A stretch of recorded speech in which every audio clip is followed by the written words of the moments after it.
चाहते हैं ना भूले ना कंफ्यूजन हो तो सीधा अलाउद्दीन उठावें और इसी में इनबिल्ट करके आप क्या बोलोगे, अलाउद्दीन दरवाजा। आपके एग्जाम में प्रश्न मिलेगा अलाई दरवाजा, आप बार बोल ही रहे हैं अलाउद्दीन दरवाजा, तो ये अलाई दरवाजा होगा और यहीं पर आंसर आपका देखेंगे ध्यान से तो अलाउद्दीन भी प्रतिपाद्य हो रहा है और जो होगा अलाउद्दीन खिलजी। आशा नहीं पूर्ण विश्वास है आप पूरे ब्रह्मांड में याद करने का ऐसा तरीका नहीं पाएंगे, क्योंकि यहाँ पर आंसर का एक कीवर्ड उठाकर प्रश्न में इनबिल्ट कर दिया जाता है कि जब वो एग्जाम में प्रश्न दिखे तो आपका दिमाग खुद ब खुद आंसर हिट करे। नमस्कार, स्वागत है सिलेक्शन महाकुंभ में। आज हम सभी लोग अपने ये क्लास नंबर 18 में सीधा आंसर याद करेंगे और जो ये आपका तरीका है कैसा है कि आप आंसर ना भूल सकते हैं ना कंफ्यूज हो सकते हैं। जीके जीएस महत्वपूर्ण इंपॉर्टेंट इसमें सब है। आइए चलते हैं। आपका पहला प्रश्न है, निम्नलिखित में से दिल्ली के किस लोकप्रिय सुल्तान ने क्या अलाई दरवाजा का निर्माण किया था।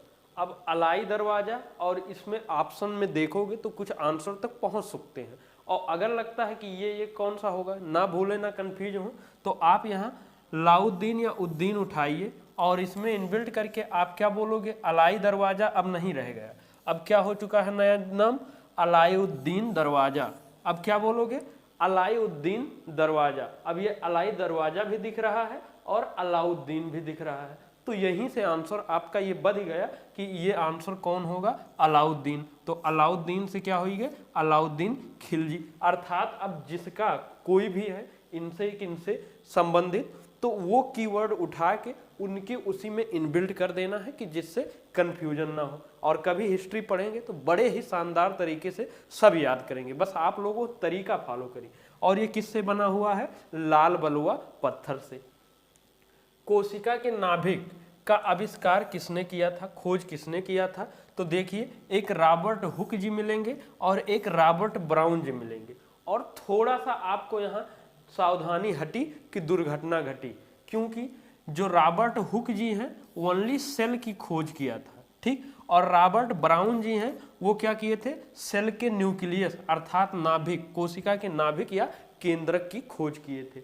अब देखिए इसका तरीका क्या है, रॉबर्ट हुक कोशिका या रॉबर्ट हुक सेल बोलेंगे, तो यानी सेल के खोज किसने किया था, रॉबर्ट हुक ने किया था। अब ये रॉबर्ट ब्राउन किसका किए थे, जो कोशिका का नाभिक है उसका किए थे, तो आप इसको क्या बोलोगे, रॉबर्ट ब्राउन नाभिक कोशिका या रॉबर्ट ब्राउन न्यूक्लियस सेल, ऐसा साथ में बोले रहेंगे तो वहां तक पहुंच जाएंगे। अब देखिए ये हुक है और ये ब्राउन है, मतलब इसमें छोटा है ये बड़ा है, तो यानी जब सिर्फ सेल छोटा वाले की बात कही जाए तो हुक, अब बड़ा जोड़ के मतलब सेल, और जब न्यूक्लियस जुड़ जाए तो ब्राउन हो जाए। अगर यह दोनों में और यह दोनों में अगर कंफ्यूजन आवत है तो ये भी दूरी कह सकते हैं। बाकी सबसे बेस्ट तरीका यही है, रॉबर्ट हुक सेल और रॉबर्ट ब्राउन न्यूक्लियस सेल।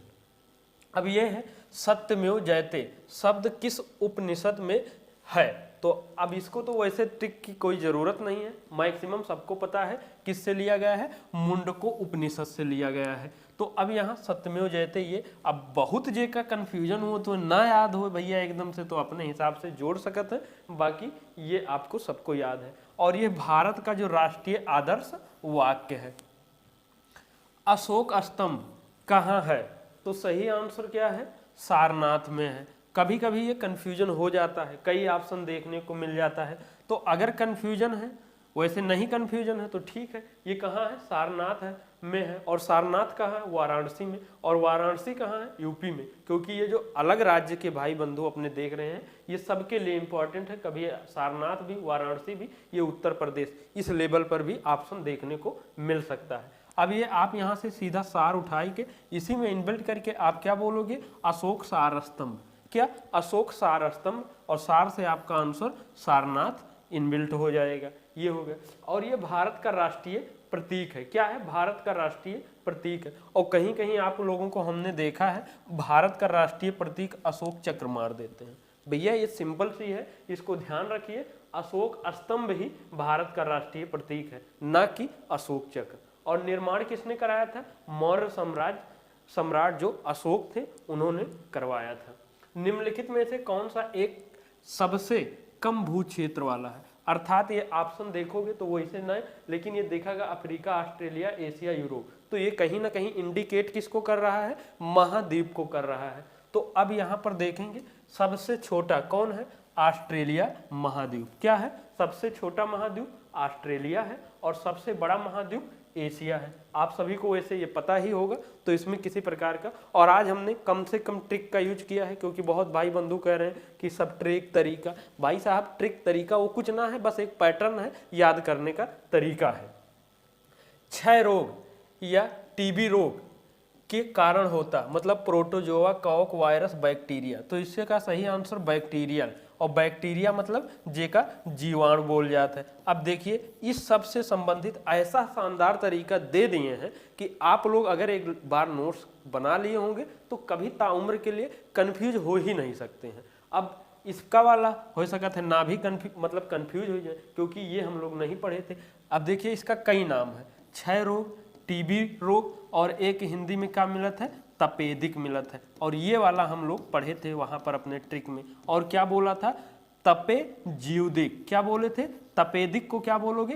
तपे जीवदिक बोलोगे, और जीव से ही आपका आंसर बाध्य हो रहा था कि जीवाणु जनित है। तो अलग अलग जो भी मिले आपको, क्षय रोग मिले, टीबी मिले, तो इस हर एक में आप जीव या जी जोड़ दें अपने सुविधा अनुसार और बार बार वही बोलेंगे। अर्थात ये जीवाणु बैक्टीरिया जनित रोग है। और किस बैक्टीरिया से? माइकोबैक्टीरियम ट्यूबरकुलोसिस बैक्टीरिया, अर्थात यही को टीबी बोल जाते हैं। ठीक, और ये किसको प्रभावित करता है? फेफड़ा को प्रभावित करता है। भाषण और अभिव्यक्ति की स्वतंत्रता किस मौलिक अधिकार के अंतर्गत आती है? अब देखिए कुछ चीजें ना भी पता हो ऑप्शन वैसे, लेकिन ऑप्शन देखकर आप आंसर तो निकाल सकते हैं। अब जैसे संवैधानिक उपचारों का अधिकार, धार्मिक स्वतंत्रता का अधिकार, स्वतंत्रता का अधिकार, समानता का अधिकार। तो अब कहीं ना कहीं अगर भाषण और अभिव्यक्ति कुछ बोल चोल करना या कुछ भी, तो आप किसके अंतर्गत? तो कहीं ना कहीं मोस्ट प्रीफर क्या करोगे? ये हमारी स्वतंत्रता का अधिकार है। और स्वतंत्रता का अधिकार आपका आर्टिकल किस में है? 19 में है। और संवैधानिक उपचारों का अधिकार 32 में है। धार्मिक स्वतंत्रता 25 से 28 में है। और समानता का अधिकार 14 से 18। ये सब बहुत इंपॉर्टेंट आर्टिकल है, आप लोग चाहेंगे तो कभी याद करवा दिया जाएगा। निम्नलिखित में से कौन सा मंदिर कामुक रचना के लिए प्रसिद्ध है? तो इसको समझ ही रहे होंगे क्या इंडिकेट कर रहा है, जैसा कि आप लोग कह रहता ही है। तो सही आंसर क्या है? खजुराहो मंदिर। अब खजुराहो मंदिर कहाँ है? ये अक्सर पूछा जाता है। तो ये कहाँ है? मध्य प्रदेश में है, छतरपुर जिला में है। तो अगर ये खजुराहो मध्य मंदिर बोल सकते हैं तो ये मध्य प्रदेश में हुई गई, ये याद कर लेंगे। और इससे रिलेटेड और 2-3 इंपॉर्टेंट चीजें पूछी जाती है। ये किस शैली में निर्माण किया गया है? नागर शैली में। ये कामुक चित्रों के कारण विश्व प्रसिद्ध है। और ये किसने निर्माण कराया था? चंदेल वंश के शासकों द्वारा निर्माण कराया गया था। और ये सब मंदिर आप सभी को शानदार तरीके से याद करवाए हैं। आप उस क्लास में जाओ कि एक कई बार में पढ़ो कि वो फिर भविष्य में ना पढ़ना। अब जैसे कामाख्या सम मंदिर, और सम से क्या हो गया? आपका आंसर बाध्य कर रहा है, असम ही होगा। अब ये भारत का अधिकांश भाग किस मिट्टी से ढका हुआ है? तो सही आंसर आप सभी को पता ही होगा, कौन सा है? जलोढ़ मिट्टी। यही आपका सबसे ज्यादा भारत के लगभग सबसे अधिकांश भाग पर और लगभग 43% भाग पर ये अकेले कौन सा है? जलोढ़ मिट्टी है। और सब उससे कम है परसेंटेज में। इनमें से कौन अंडमान और निकोबार द्वीप समूह को अलग करता है? अब देखिए आपको ये एक 10 डिग्री मिलेगा, ऐसे 8 डिग्री मिलेगा, 9 मिलेगा और कुछ मिलेगा, लेकिन अंडमान और निकोबार साथ ही जुड़ा रही। और अंडमान और अंडा किस में निकलेगा? इसमें निकला था, इसमें कि इसमें? आप देखोगे 10 वाले में एक सीधा पूरा अंडा निकल जाता है। तो ऐसा भी रिलेट करके यहाँ 10 डिग्री अंडमान निकोबार वाले का हो जाएगा। और 8 डिग्री चैनल कहाँ जाएगा? मिनिकॉय और मालदीव को अलग करता है। अब ये वाला कैसे याद करोगे? इसका भी बड़ा शानदार तरीका है, लेकिन आज नहीं, कभी अगले दिन। अब ये क्या है? कोलेरू झील के त्रिकोण में पाई जाती है। तो इसका सही आंसर क्या है? गोदावरी और कृष्णा। अब इसका हमने कोई ट्रिक नहीं बताया, कुछ नहीं। अब आज आप ये याद करके देखिए और 10 दिन बाद बिना इसको आंसर देखे क्या आपको याद आ रहा है? पक्का, आशा नहीं पूर्ण विश्वास है, भूलेंगे, कंफ्यूजन होगा। तो आप लोग जो हम ये पैटर्न दे रहे हैं कोई गलत नहीं है, बस क्या है अभी कोई दे नहीं रहा, फॉलो नहीं कर रहे, तो उसको हल्के में ले लिया जाता है। ठीक, अब ये देखिए, भविष्य की पीढ़ियों की जरूरतों को पूरा करने की क्षमता को धक्का दिए बिना और वर्तमान पीढ़ी की जरूरतों को पूरा करने की क्षमता विकसित करना, इस वाक्य को क्या समझाता है? कम विकास करो, सतत विकास करो, आर्थिक विकास, आर्थिक समृद्धि। अब कहने का मतलब ये कह रहा है कि वर्तमान की जरूरतों को इस प्रकार से पूरा करो कि भविष्य के लिए भी बचा रहे। ये नहीं कि अभी आज खा लिया, जितना आवत है सब घर परिवार में सब खत्म कर दे, आगे भविष्य में कुछ रहबे ना करे। तो ये किसको मतलब डिनोट करता है? ये सतत विकास को या संधारणीय विकास को। मतलब जैसे कोई चीज है, कुछ भी यूज किया जाता है तो उसको भविष्य के में कि मतलब उसके लिए रहे।